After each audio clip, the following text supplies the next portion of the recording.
Olá, o meu nome é Ananias, eu tenho 67 anos e vou compartilhar com vocês algo que aconteceu comigo em minha juventude.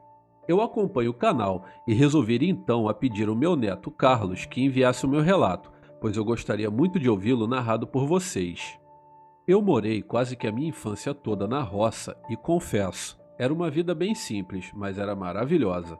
A nossa casa não tinha regalias, mas mesmo assim não encontrei ainda outra tão acolhedora quanto. Nessa época morava meus pais e outros dois irmãos mais velhos no interior de São Paulo.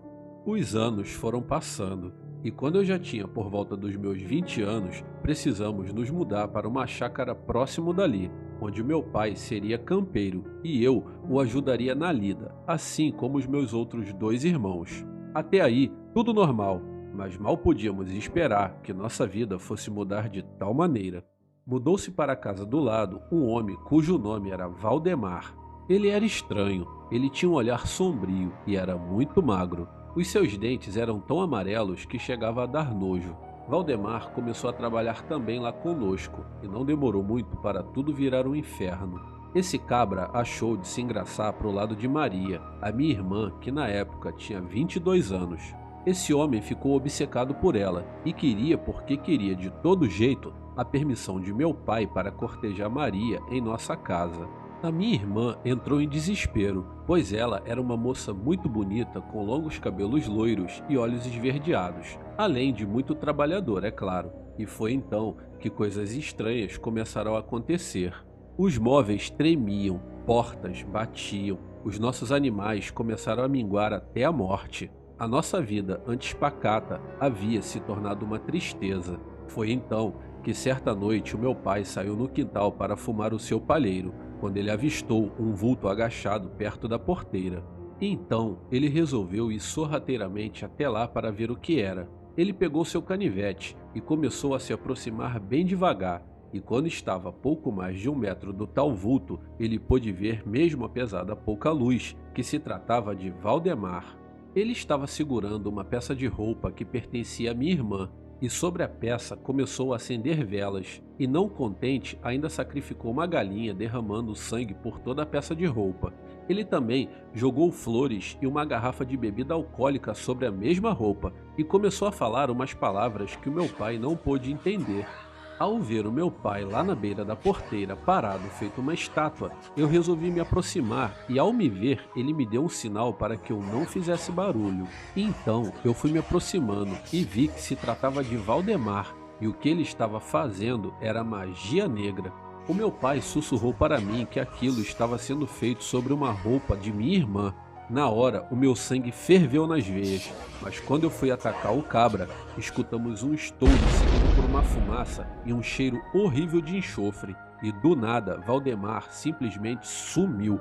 Na hora, ficamos muito assustados e voltamos correndo para dentro com medo de que algo tivesse acontecido com Maria, mas ela, graças a Deus, estava bem.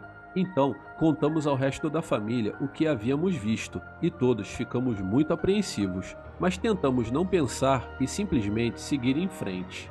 Dias se passaram e nada de Valdemar. O homem sumiu junto com aquele estrondo, mas quando tudo estava voltando ao normal, a prosperar, eis que aparece um homem bem apessoado na região. Ele era um homem bonito e misterioso e logo se engraçou por Maria. Só que dessa vez ela retribuía os seus cortejos. O tempo foi passando e eles foram ficando cada vez mais envolvidos. Não demorou até que Almir, o tal homem misterioso, a pedisse em casamento, no qual ela aceitou. Apesar do meu pai ainda estar na dúvida sobre tudo aquilo, pois apesar de Almir frequentar a nossa casa todos os dias, ele pouco falava sobre a sua origem e sua família, e isso deixava o meu pai cada vez mais desconfiado. O tempo passou, e faltando uns 2 dias para o casamento deles, Maria notou que Almir não aparecia. Ele disse apenas que iria à cidade para convidar uns amigos para o casamento, mas não voltou. Então, o dia do casamento enfim chegou. Minha irmã Maria estava linda à espera de Almir, e quando já estavam desistindo de esperar, ele apareceu, mas ele estava muito nervoso. Ele queria apressar o casamento a todo custo, mas o meu pai não permitiu e disse que eles se casariam na hora em que estava combinado.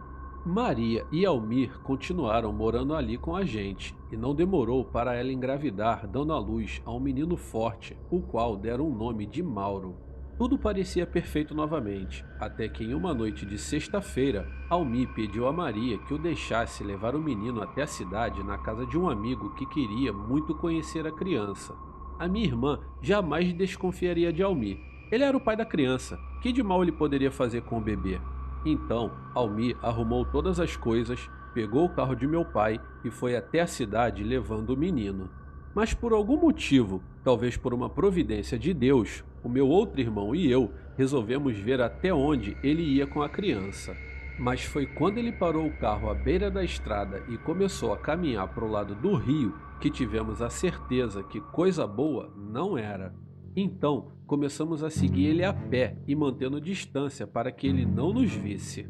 Quando chegamos até o rio onde Almir estava, ele estava despindo o bebê. Ele então pegou uma faca e estava pronto para acertar o seu próprio filho bem no peito, quando meu irmão foi muito rápido e meteu-lhe um tiro, o qual ele caiu. Não pensamos duas vezes e corremos até o bebê. Eu o peguei no colo e fui vestindo a sua roupinha. Nisso, o meu irmão pegou Almir pelo pescoço e o forçou a falar o que estava acontecendo. E foi então que a tal revelação nos deixou boquiabertos. O tão galante Almir, na verdade, era o Valdemar que tinha feito um pacto com o diabo para conquistar a minha irmã, mas o preço era muito alto. Seria o sacrifício de seu primeiro filho. Valdemar começou a chorar e, como no piscar de olhos, ele teve um ataque do coração e morreu bem na nossa frente. Nós voltamos para casa e contamos tudo ao resto da nossa família. A minha irmã Maria, coitada, caiu no choro e acabou adoecendo e faleceu meses depois. Meus pais buscaram forças em Deus e criaram o meu sobrinho. Eu sei que muitos vão duvidar da minha história, mas eu pouco me importo. Eu apenas sei que o mal existe e que pessoas más fazem qualquer coisa para conseguirem o que querem, mas não se esqueçam que o preço pode ser muito alto. Agradeço ao canal por contar o meu relato e uma boa noite.